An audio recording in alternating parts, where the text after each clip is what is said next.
Well, good afternoon, mayors, business council members, and guests. Welcome to AAMA's fourth annual Pride Summit. Happy Pride Month. I'm Phyllis Dickerson, and I'm honored to serve as the CEO of the African American Mayors Association. For the past 4 years, AAMA has made an intentional effort to celebrate the diversity and gifts of mayors, staffers, community members, and partners who are part of the LGBTQIA plus community. While we recognize that June is Pride Month, we do not stop here, but we choose to uplift our siblings and all of the amazing work that is happening to empower our communities and contribute to the flourishing of our world. AAMA is committed to serving every person, no matter their race, sexual orientation, or gender identity. We're striving to push for more inclusive communities where everyone is valued equally. That is why we are proud to host this summit, which does exactly that. At this time, I'd like to introduce the president of AAMA, Mayor Steven Reed from the great city of Montgomery, Alabama, who will take us further in our program for today and introduce our very special guest. Thank you, Phyllis. I'm Steven Reed, Mayor of Montgomery, Alabama, birthplace of the Civil Rights Movement. It's an honor to be with you today, and certainly as president of the African American Mayors Association, it's great to celebrate Pride Month. Just as a content warning, trigger warning, some of these conversations may be sensitive in nature, may be reflections of traumatic events. So we'd like to make you aware of this before we begin. And as always, AAMA is concerned about your well-being in our spaces. While we continue to recognize and honor former member mayors of our association, such as Mayor Lori Lightfoot of Chicago, Illinois, and current Mayor Mark Barbie of Bridgeport, Pennsylvania, for serving out loud in their duties of the office of the mayor, we must first recognize the pillars of the LGBTQ plus community who made it possible for that to happen. Pillars such as Bayard Rustin, an LGBTQ and civil rights activist best known for being a key advisor to Reverend Martin Luther King Jr. He organized the 1963 March on Washington and was posthumously awarded the Presidential Medal of Freedom. James Baldwin, best known for his 1955 collection of essays, Notes of a Native Son, and his famous article, his famous lecture titled Race, Racism, and the Gay Community. Former Mayor Ron Oden, who was elected mayor of Palm Springs, California in 2003. He made history by becoming the first openly gay African-American man elected mayor of an American city. And let us never forget Miss Marsha, Pay It No Mind Johnson, who was a transgender activist at the forefront of a pivotal movement in history, playing a large role in the Stonewall riots and co-founded the Street Transgender Action Revolutionaries. But the list goes on and on. While we celebrate their accomplishments, our hearts are still burdened with the reality that their intentional efforts to silence and erase the existence of persons of the LGBTQ plus community. And we look at the data from the ACLU, which shows that there are over 500 anti-LGBTQ bills this year. The FBI's annual crime report showed a 19% increase in anti-LGBTQ bias crimes and a 35% increase in anti-transgender bias crimes. More than half, 54% of transgender and non-binary people feel unsafe walking in their own neighborhoods. These are just some of the facts, meaning that some of the work as mayors and business council members must intentionally lead more towards being more just and equitable in our society where all persons are free to live their divine existence. With that said, it is my honor to introduce our special guest for today's conversation, Mr. George M. Johnson. George M. Johnson is an award-winning Black non-binary writer, author, and executive producer located in the LA area. They are the author of the New York Times best-selling author of the young adult memoir, All Boys Aren't Blue, discussing their adolescence growing up as a young Black queer boy in New Jersey through a series of powerful essays. The book was optioned for television by Gabrielle Union. As a former journalist, George has written for major outlets including Teen Vogue, Entertainment Tonight, NBC, BuzzFeed, and in 2019 was awarded the Salute to Excellence Award by the National Association of Black Journalists for their article, When Racism Anchors Your Health, in Vice magazine. George was listed on the Root 100 Most Influential African Americans in 2020, the Out 100 Most Influential LGBTQ People in 2021, and in 2022 was honored as one of the Time 100 Next Most Influential People in the World. Their second memoir, We Are Not Broken, was released in September 2021. It received the Carnegie Woodson Award, which recognizes books that accurately and sensitively depict the experience of one or more historically marginalized racial and ethnic groups in the United States. The book also received the Nonfiction Honor Book in the YA category from the International Literacy Association. In 2021, they wrote and executed and produced the dramatic reading of All Boys Aren't Blue, starring Jennifer Lewis, Dylan Burnside, which received a 2022 Special Recognition Award from GLAAD. George is a proud HBCU alum twice over and a member of Alpha Phi Alpha Fraternity Incorporated. AAMA, please join me in welcoming George M. Johnson. Thank you for having me today. Hey, thank you for being here. Let's start here. All Boys Aren't Blue. For those that aren't familiar with the book, what does the phrase all boys aren't blue mean or signify? Yeah, I think on the surface, All Boys Aren't Blue was paying a nod to the gender reveal, or the idea of a gender reveal. That has become a much more popular trend during pregnancy, where people get really, really creative and release blue smoke or pink smoke, signifying the gender of a child. And so when I was saying, well, all boys aren't blue, it was to say that when that blue smoke comes out or that pink smoke comes out, decisions start to get made before we even know what the child's actual identity is going to be. Oftentimes it forces children down these two pipelines of, well, pink is for girls, so you get a easy bake oven and you get a baby doll and you get these particular type of toys, and when the blue comes out for boys, it's football and basketball and sports and all of those type of things. And when I'm saying well, every boy isn't going to be blue, is also to say every girl isn't going to be pink. Kids shouldn't be signified by colors, and those colors shouldn't then determine which pathways that our children have to go down or have to follow. We should actually be more focused on nurturing the child that we actually have, paying attention to the signs within that child, paying attention to the what is innate to the child and what they are naturally gravitating to, and supporting that effort rather than trying to force them into societal structures that oftentimes are not built for us, or were never built for us. Even just as Black people were never built for us, but even more so weren't built for us as LGBTQ plus people. So to just be very careful when we get super excited about whether we're having a boy or a girl, to know that that boy may not be the quote unquote blue boy that you were expecting, or that girl may not be the pink girl that you were expecting, and to support and nurture the actual child that you have versus the one that you may be trying to force it to be. That's fair. So your book, All Boys Aren't Blue, a memoir and manifesto, chronicles your life growing up in Plainfield, New Jersey. Could you tell us more about your experiences growing up in Central Jersey and your journey towards realizing your self-affirmed queerness and the unlearning that you had to do about yourself and the world around you?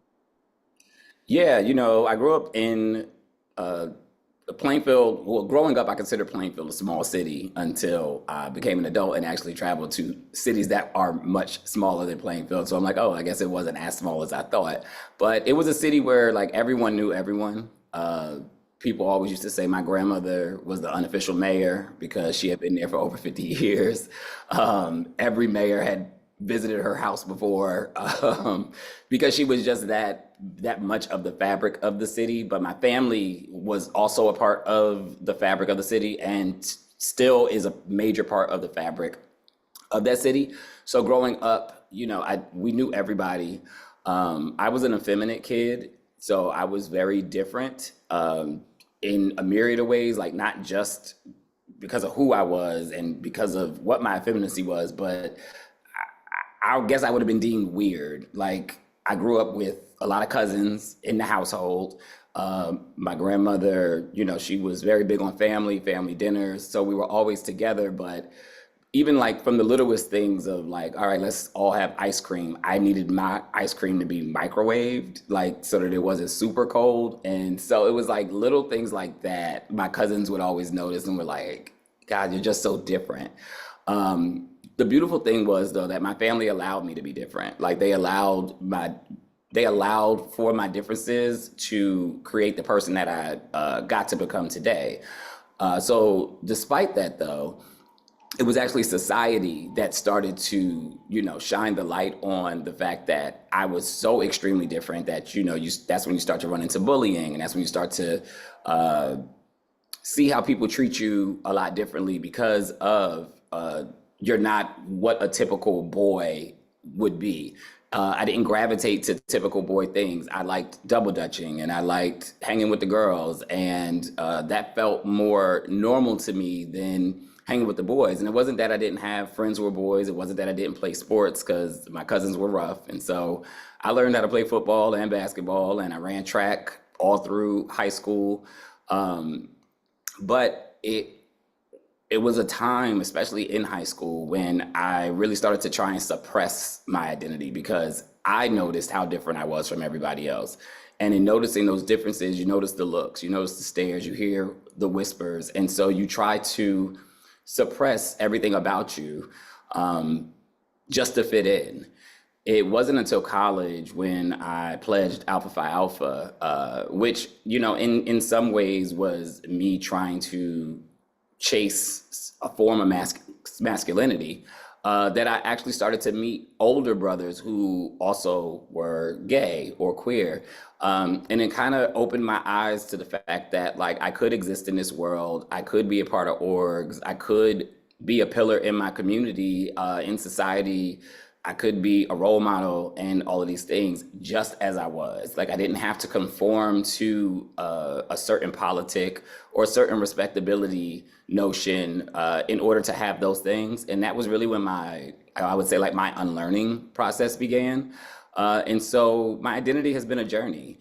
And I think that's the biggest thing that I talk about, especially when I'm talking with the youth, is that identity across the board is a journey because we grow up in different areas where even being Black, I grew up in a majority Black community, but I had friends who grew up in a majority white community, which meant that they even had to work through their own Blackness and work through some of their own identity issues. And so I oftentimes talk about the unlearning process as a universal one, because we all have multiple identifiers that force us into constructs. And so it's a constant battle for all of us to have to break through those constructs to really get to the heart of what our identity was. And I'm grateful to have grown up in a city that allowed me to be my full self, a city that I still visit because my whole family is still there.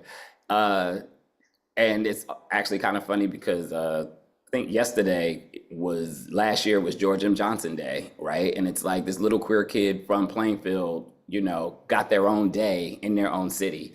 So even to have like my full city support in everything that I do, it just shows the amount of growth that, Black populations can have around queerness and around supporting LGBTQ people. And so, yeah, I'm grateful for my experience and for my family as I still continue to work through the unlearning process. So, All Boys Aren't Blue has, been consistently, at least for the last few years, categorized as one of the most banned books in the country. How has that impacted you as a writer and knowing that you are doing such work that is threatening the status quo? Yeah, it's interesting. Like I always knew that the book was going to have challenges. I always felt that the book would have some bans. I never thought it would be like a political, like a huge part of politics and like a actual political movement I never imagined that the words of my book would be read out loud at a Senate Judiciary hearing that will go on record forever in the history of the country. Like I've never thought that, you know, I'd be fighting major groups of, you know, conservatives and having to really go through this particular type of ordeal, or being the face in many ways of like fighting against book bans. But the biggest thing that I realized, you know, just going through the bans, is that it's all interconnected. And so when I'm like, you know, fighting against the book bans, I'm not just fighting against the book bans. It's fighting to protect the Department of Education. It's fighting to protect public schools. It's fighting to protect funding that goes to schools in Black communities. Because again, you start to remove the books, and once you remove the books, you remove the landscape of what the world is to so many people who don't get to experience it outside of the cities that they grow up in. And for me, you know, it's extremely important that our books are available to the masses, because as I've traveled this country, you know, talking about this book for the last 4 years, you meet so many people who have never met a Black queer person, who have never met a trans person, but are fearful of them because of what media has told them who we are and what we look like, and how dangerous and how much of a threat we are when we show up in their presence. And it's books that, you know, really, really fight against that, because they allow you into a world that you may not get to experience until you're older. And so that's, you know, so realistically, it has been a very interesting fight, because I just never could imagine where we had got to a day where, you know, you'd have governors talking about the benefits of slavery, and you know, you'd have the removal of not just LGBTQ history from classrooms, but now the attempt to remove Black history from classrooms, or the attempt to, as they're doing, rewrite what actually happened during slavery and during Jim Crow and during the Civil Rights Movement.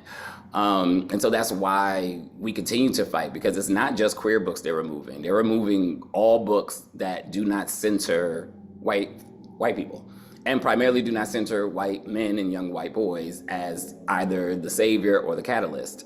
And that's not the society we live in. And so our books give the youth and give so many people the actual world that they live in.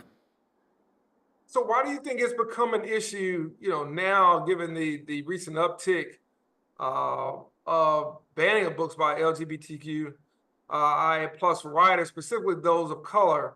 Why now? Oh boy. So there are several. I have several thoughts. I think the biggest thought is the minority majority is coming into play.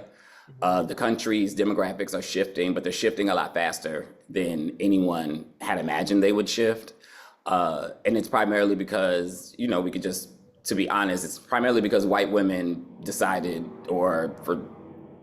I don't know if there's been a study, so don't quote me on this, but white women have at some point decided to stop having children. And they are having children at a much lower rate than Black women, and at a much lower rate than Latinx women. And because the demographics of the country are shifting so fast, Gen Alpha, which I think is the current generation we're in, is going to be the first generation that is more non-white than white.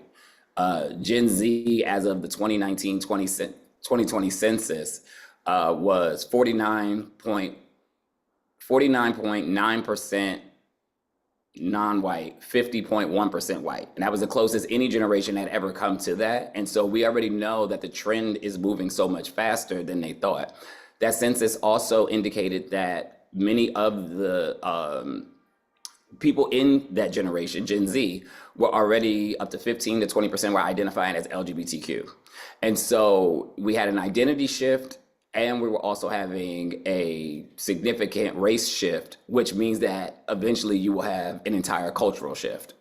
And so that's why they're fighting so hard, is because they see these shifting demographics, and there is a real fear in them it's interesting. There's a real fear with them because they know what they did. They try to pretend like they don't have guilt from the past, but they know what they did. And their fear is, if the people who we did this to actually end up with more numbers than us? What if they turn around and do it to us? And so they will suppress it at any cost.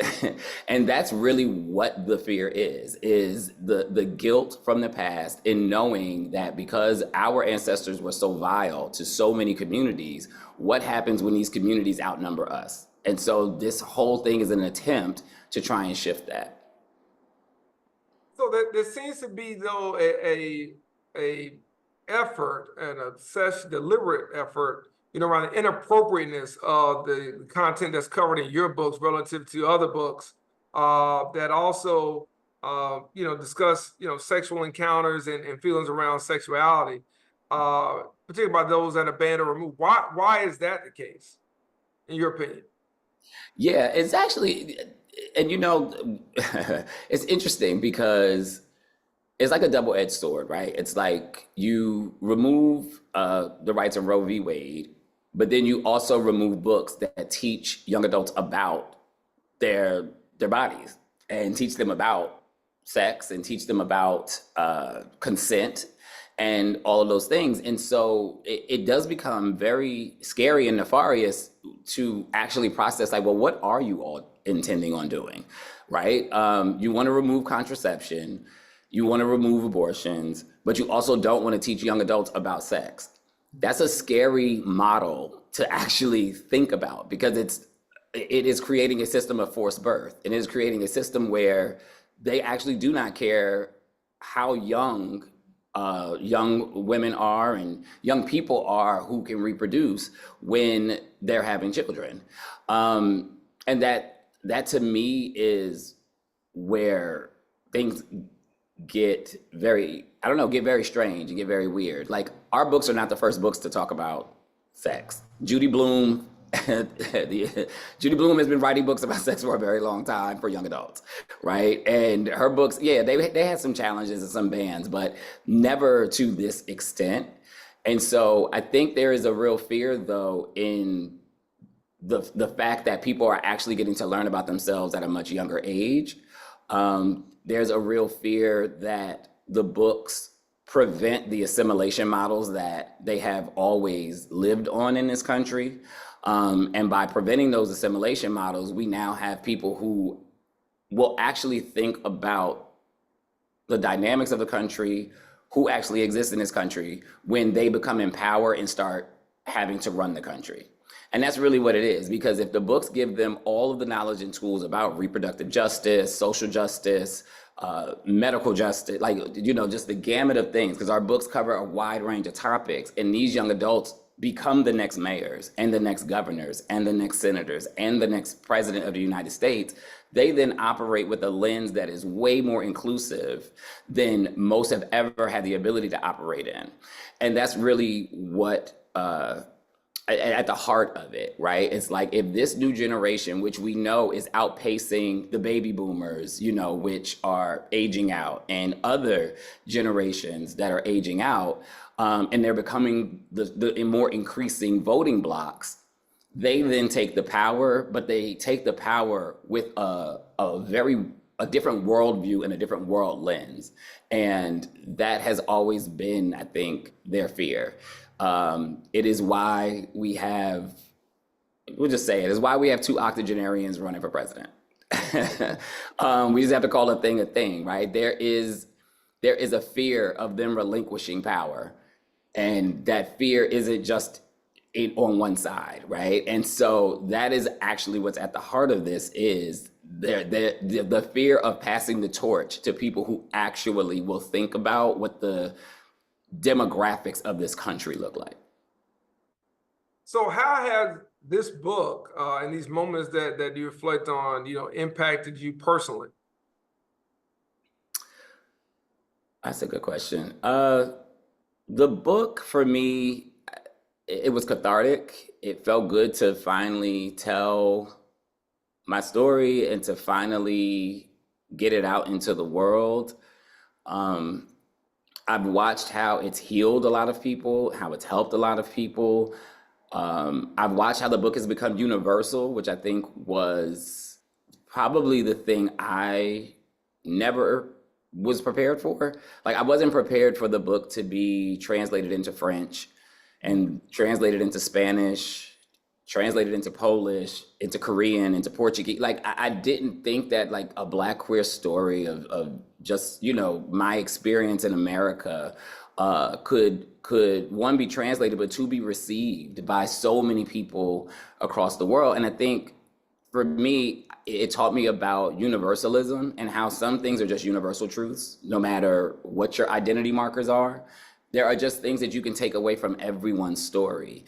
And it's made me a better writer, but it's also made me think a lot more about what I want to write moving forward and what stories I want to put in the world moving forward, and continuing to put the stories in the world that I know that they're trying to ban. It never made me want to stop writing, and it never made me fearful of telling more stories. It only emboldened me to continue to tell stories. I always say like they can't ban all of them. So I think we can outpace them with writing because there's so many authors. So I think us as Black authors just decided like, well, we're just gonna have to write more books because they can't catch them all. And so that's what the book has done for me. Like it's empowered me to realize like the necessity of storytelling still in this day, because there are still people who are saying this is the first time I've ever felt seen in a book. And books have been around for centuries. And so for people still to be like, this is the first book I've ever felt seen in, well, we still got more stories to write then. And that's what the book has done for me. That's great. So one of our member mayors, Van Johnson of Savannah, Georgia, has made his city book sanctuary city. What other works, you know, by mayors or legislators, other elected officials, and those in government needs to be done to amplify the voices, or certainly if not protect the voices of queer persons in both the literary and the broader arts landscape? What else can we do? Yeah, I think it's extremely important to bring us to the cities for speaking engagements, like to actually do things like this. I think people go into certain, I think it's like if they see like you bring in a queer person, like they go into it with a certain expectation, right? Like, oh, this person's gonna talk about it this way or be this way or whatever. And then they come out of it with a different perspective on the community, a different perspective on the navigation of community. And I think we don't do a well enough job, specifically within like Black communities, of actually engaging the populations rather than like talking at each other. We don't talk to each other. I mean, I've traveled to so many colleges, like probably over 100 colleges in the last 4 years. And I've traveled to, but I've been invited by less than 3 HBCUs, and I've graduated from 2 HBCUs, right?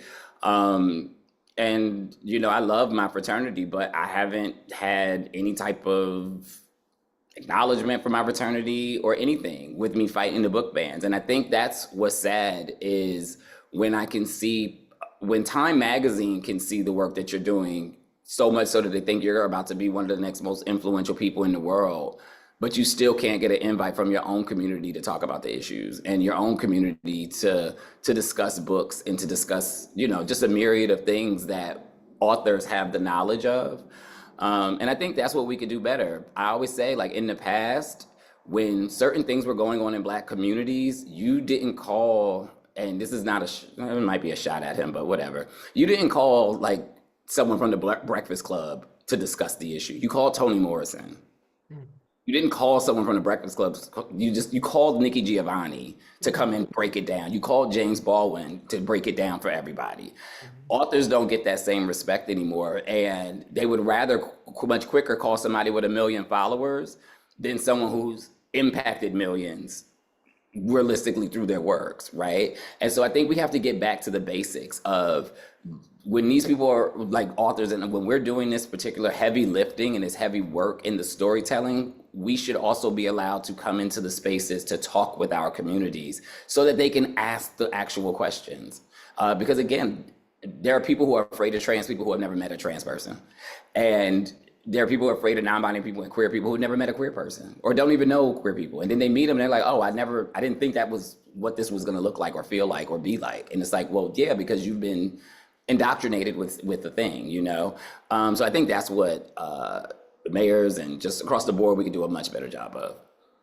So you mentioned the HBCUs, and in your bio, you talk about being a graduate 2 times of an HBCU. What needs to be done in the educational, landscape for Black students to broaden their capacity of understanding and to create space and develop intentional practices of belonging among queer human beings?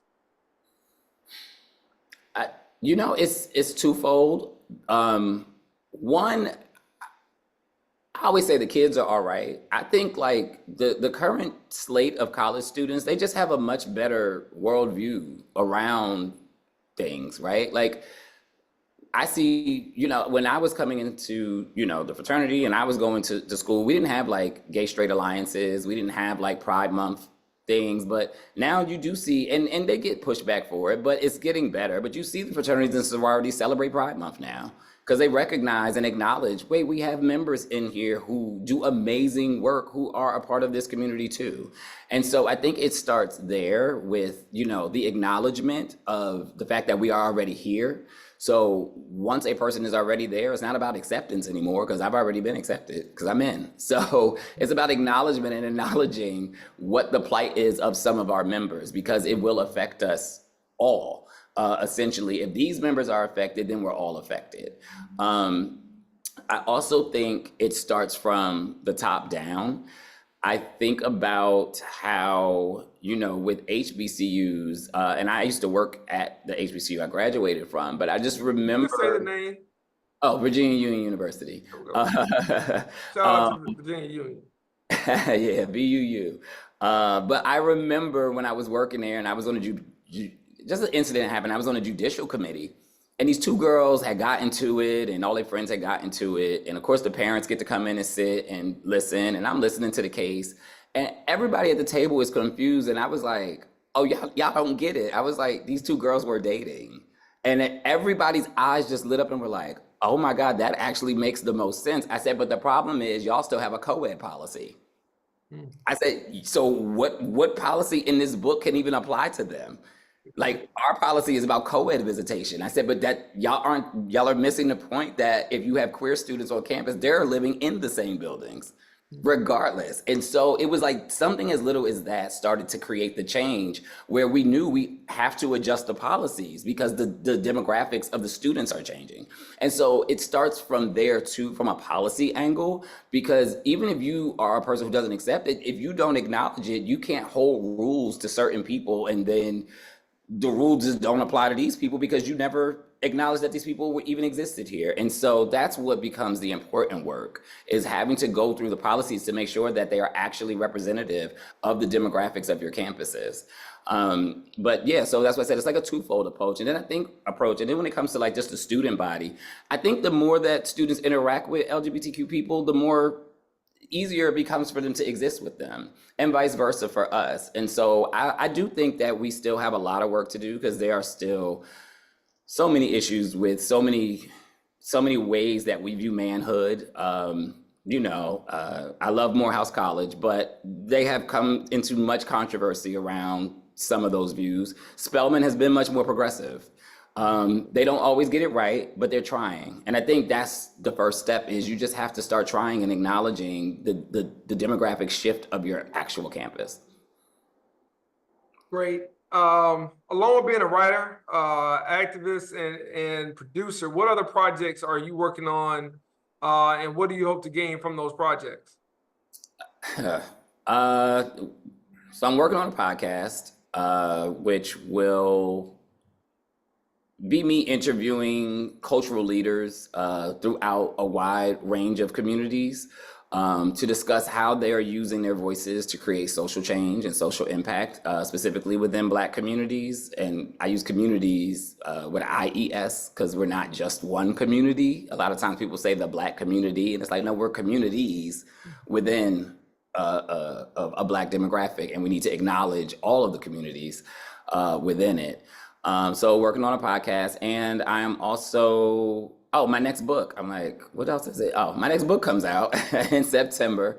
It's called Flamboyance, but I profile 14 figures from the Harlem Renaissance who were a part of the queer community. These 14 members are people who we often talk about, whether it's Josephine Baker or Ethel Waters, Ma Rainey, Langston Hughes, Bruce Nugent. These are people who have helped shape the lexicon of our communities today. Many of the things that we still celebrate and cherish started with them. But we were always taught about them absent their queerness, even though they had to view the world through both lenses. And so it's important that other people now know how they viewed the world through both of those lenses so that people can understand how their intersections determine how they have to view the world as well. So when you think about the work that you do, what's the goal of that? What drives you to continue, even as you face obstacles, you face challenges, we know that can be discouraging, but what continues to motivate you to do that work?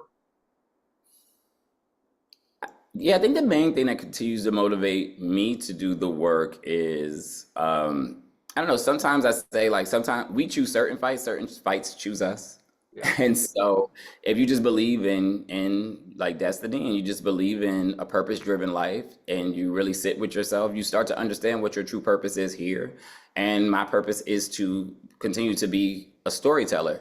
And so at the heart of what I do is I've always had a yearning for knowledge. I've always had a yearning to learn more myself. But when you are a person who is always yearning to learn more about yourself and learn more about your communities, learn more about your past, for some of us, it becomes our duty to share what we learned. And for me, that's what I try to do. I try to share what I learn. Anytime I find something interesting, sometimes it sparks an idea for me to write the book about it. My favorite quote is Toni Morrison's, "If there's a book you want to read and it hasn't been written yet, then you must write it." And so I find myself many times looking for something. Like, I'm like, oh, I wish there was a movie about this. And then I'll be like, oh, maybe I'm supposed to make it. Okay. And then I'm like, oh, why don't we have a book about this? And I'm just like, and then my team usually looking at me like, well, do you want to write it? I'm like, oh, I guess I could write it, right? Like, if it doesn't already exist for us and I'm interested in the subject, well, maybe I should research it and write it myself. And so I think that's what continues to drive me, is that I'm always finding out some new bit of history about us or some new cultural shift happening within us. And then I'm just like, oh yeah, like this should be written about, like, so that we all can digest it. Because a lot of times things happen to us and around us that we aren't able to process. It's almost like we're fighting a war that many people don't know we're in, right? And why don't these people know we're at a war? Because they're not able to digest the information that's being filtered to them. And so that then becomes my job to make things that are undigestible digestible. And it continues to drive me because I continue to see people be like, you know what, I didn't fully understand this, or I didn't fully get it, but you wrote it in a way that now I get it and now I can process it too. And that brings more people into your fight and it brings more people into your communities with a different type of understanding of one another. So what lies ahead in the midst of the rhetoric and all this legislation we're seeing aimed at LGBTQIA+ communities? What's next, and what is the hope for you in this work? Yeah, I mean, I don't know what lies ahead is like. At this point, it just seemed like November 6th, us waking up and everybody sitting wondering, where would you go now? But, I guess in reality, what gives me hope is the youth. Like, they're very motivated. And I think that's what people are missing. It's like, they're not misguided, they're just motivated, but you have to align with them too, right? Like, I understand the notion of like, the older you are, the wiser you are. I totally agree. The more experiences you have, the more things you can understand, but it doesn't negate the experiences they go through. And I oftentimes have to, remind people, like, I remember Columbine, when it happened, and I was in high school, and that was like the first major high school type of thing, right? And I was like, but I now have to process what these kids go through, where suggestions of teachers carrying guns and them wearing bulletproof backpacks and having drills. And I didn't go through that. Like, my experience was I didn't fear going to school. like they fear going to school because of how erratic things are. And so you have to listen to them because that's a fear none of us had to necessarily live through. And so when they live through a very different society than even I grew up in, with different things. They have, like, with social media, technology. And so they're the arbiters of a lot of that. And so that's what gives me hope, is that they're motivated. And so it's about finding, how do we drive their motivation to create social change? How do we listen to them and make them an active part of this process? And that's the hard work to do, but it's necessary work. And I think that is what continues to give me hope, is that we are still seeing progress. We are still seeing changes happen. We are still seeing people have to shift their politics, because what happens is people don't think it'll ever get to them. People don't think the oppression will ever hit them. And I remember when the Don't Say Gay bill happened in Florida, and I was fighting, and we were fighting it, and we were fighting it. And there were so many within my own communities, you know, Black folks who could be homophobic and transphobic, like, well, I don't see the problem with it, I don't see the problem. And we kept telling them, if they get us, they're coming for you next. They got rid of all queer literature, you couldn't even say gay in school, pretty much. And the next thing that man said was slavery had benefits. Like, and then everybody's up in arms, and I'm like, but we told you they were going to come for you next. Oppression doesn't stop at one group. They just keep testing it to see how far they can go. So if you don't protect the most vulnerable groups, they're going to get to you next. And so I think what's giving me hope is that people are starting to wake up to the notion of, oh my God, we do have to protect those who have less rights than us, because if we don't, they're going to come for ours next. And I think the final thing is, I'm not afraid of hopelessness either. I think Black people have done a lot of great social change, and probably have created some of the most radical social change when they got to the point of hopelessness. Not always hope. Hope sometimes can be like, oh, I hope it gets better. Sometimes hope can lead to inaction because you hope someone else steps in to do the work. Hopelessness is when you get to the point where, you know, if I don't do something, we may not get out of this, right? So sometimes hopelessness is not a bad motivator. And I just think of, like, when Black folks, old Black folks specifically, say we made a way out of no way, to get to the point where you had no way and you still made a way, that's hopelessness. And that's a powerful tool that we have to start pulling from our ancestors, to remember that many of them felt the no way. Many of them felt the hopelessness, and that's what drove them to make certain inventions. That's what drove them to do certain rebellions and certain movements and certain things. It wasn't always just hoping for it to get better. It was, you know what, I'm sick and tired of being sick and tired, and I'm now gonna stop being sick and tired. No, that's great. What was that quote now? Oppression knows what? Wait, which quote? You were on the road, but you said something about, you know, them coming for the most vulnerable in our communities, and your point was oppression knows, and I don't know if you said knows no limits or no bounds, but it was something I wanted to make sure I captured. Yeah, oppression never stops at just one group. Yeah. They're gonna test the limits on one group to see how far they can go with the next. And so that's the biggest thing that people have to realize. If they come for the most vulnerable, they're coming for you next. It's like a sinking ship. They may throw all of us overboard, but you have to remember, you're still on a sinking ship. And so you're going to be the next group to be thrown overboard until it's just them and the ship gets back afloat. Well said. Well said. I can continue, but I certainly want to make sure that there's time for any questions for any of our guests that are on. If you have a question, please raise your hand, and a member of the AAMA team will recognize you in the queue. So this is your time to ask any questions that you may have of our guests.